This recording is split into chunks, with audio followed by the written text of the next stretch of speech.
We are conscious, as is much of the world, that Brexit has sort of induced a degree of uncertainty in terms of what will be the legal basis for our trade and investment linkages. We are not clear at this point in time, as neither perhaps the UK is, on what will be their relationship with the EU, with the WTO, with the rest of their trading partners. And much of what we will do in future will actually hinge on the way this emerges and the way it is shaped. So there are two ways of looking at this. We could perhaps actually say that we will sit back, wait for the outcome of the discussions between UK and the EU, and once we know the real contours of how the Brexit will work, then we can sit down and talk about business. The other would be to do what we have already chosen to do, and that is to engage, to look at the opportunities to deepen our relationship, to explore the opportunities that both countries offer to each other in both goods and services, and the deepening of the relationship which is possible even without a formal trade agreement. Nevertheless, our trade with the EU is extremely significant. Our exports to EU as well as to UK, they have increased over the last 1.5 to 2 decades. Nevertheless, they are progressively a much smaller part of our total trade with the world. And this is reflected both in our imports as well as in our exports. The EU's share in India's export basket, and this excludes the UK, is around 14%. And with the size of the economy, even without the UK, they're a very, very sizable market, and they will continue to be of importance to us. And it is for this reason that we continue to pursue a trade agreement with the EU to see if there is a complementarity, if there is an agreement that can be achieved which will bring benefits to both the EU and to India.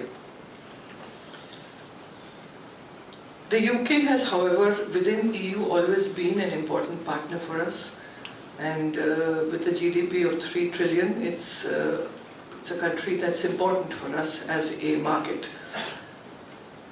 So at some stage in future, certainly the possibility of an FTA would be realistic, would be opportune, would perhaps be to our benefit.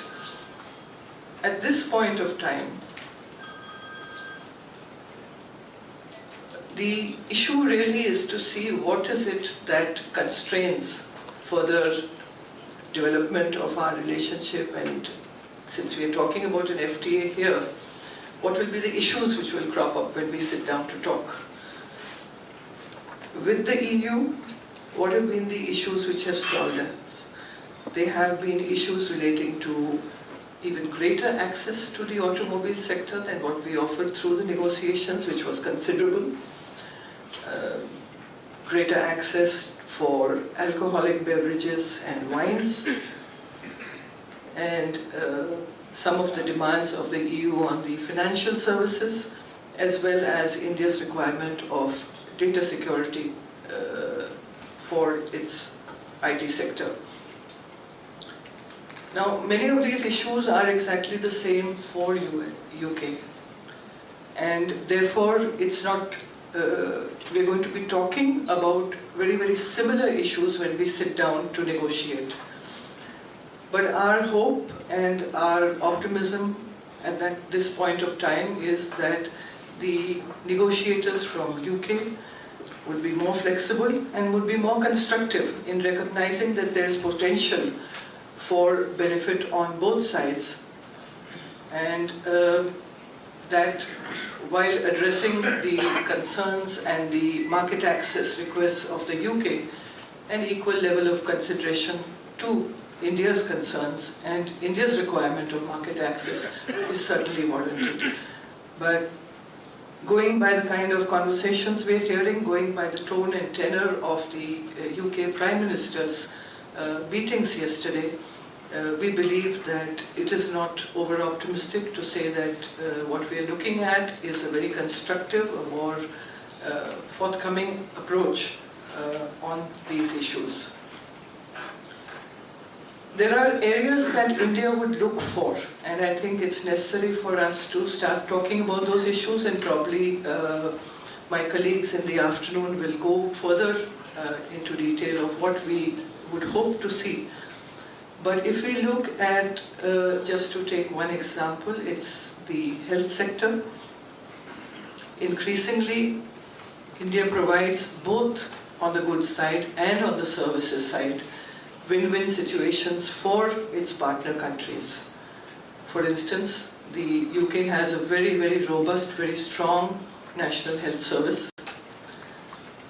Using India's world-class, if I may say, pharmaceutical generics industry, there's a possibility of leveraging and making it be a useful asset for the UK to be able to procure these medicines for their system. And it certainly would be a big fillip to our pharmaceutical sector. In the same way, our hospital sector is recognized. We have a huge pool of globally accredited hospitals, and we have patients flying in from all over the world to take world-class treatment at perhaps a fraction of the global prices. So a recognition by the UK's insurance companies of these treatments in these accredited hospitals will also, I believe, reduce the health bill for the National Health Service and will certainly be a benefit for India's growing healthcare sector. There are a large number of examples like this that we can look at complementarity, and these are the issues that we will choose to discuss. Dr. Banga's study certainly does show that the UK would benefit in a far greater measure from a possible trade agreement between India and UK. But I am inclined to think that the effort of India will certainly be to identify those sectors and those areas where we believe we have a strong competitive advantage and seek to see that the gains of just 12% are certainly substantively more than that, because that's the potential of the UK.